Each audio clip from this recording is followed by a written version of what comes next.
Malaysia adalah negara di kawasan Asia Tenggara yang cukup makmur perekonomiannya karena mempunyai pendapatan per kapita yang cukup tinggi di atas 11.000 dolar Amerika, yang mana itu didukung oleh kemajuannya di beberapa sektor penting seperti sektor kesehatan, pariwisata, transportasi, infrastruktur, dan pendidikan.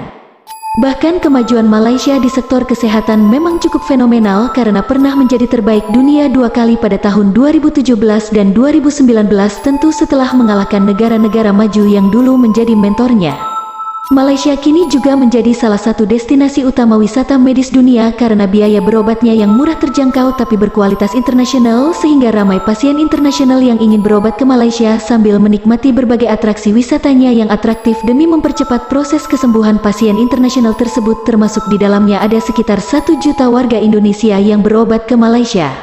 Pada kesempatan ini saya hendak menyoroti atau mereview informasi yang saya dapat dari suara.com tentang biaya berobat di Malaysia yang teknologinya selevel dengan negara maju tapi biayanya bisa lebih murah 60% semisal dari negara Amerika Serikat. Dalam informasi itu juga disebutkan bahwa rumah sakit swasta di Malaysia tak diperbolehkan menetapkan harga sesuka hati karena harga berobat sudah disiling atau disegel alias dipatok dengan sistem HET atau harga eceran tertinggi seperti harga barang keperluan pokok di Malaysia. Saya ingin menyoroti 2 poin utama dalam info tersebut. 1. Bahwa Malaysia dengan menetapkan biaya yang murah terjangkau untuk rakyatnya tapi berkualitas internasional dengan teknologi kesehatan yang canggih termutakhir selevel negara maju itu menunjukkan bahwa Malaysia ingin menjadikan sistem perawatan kesehatannya sebagai sarana utama untuk mensejahterakan rakyatnya, sebab bila rakyat sehat maka produktivitas kerja meningkat lalu akan meningkatkan pula kemakmuran ekonomi Malaysia.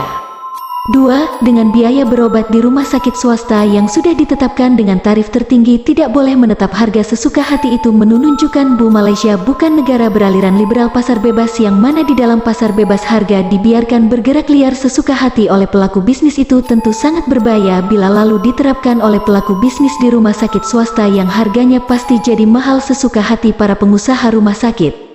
Tapi di Malaysia tidak menganut sistem liberal pasar bebas, apalagi di bidang kesehatan masyarakatnya, maka biaya berobat rumah sakit swasta pun sudah dikontrol ketat pemerintah. Itu menunjukkan bahwa pemerintah Malaysia terutama di sektor kesehatan lebih berorientasi pada unsur kemanusiaan daripada unsur orientasi keuntungan bisnis.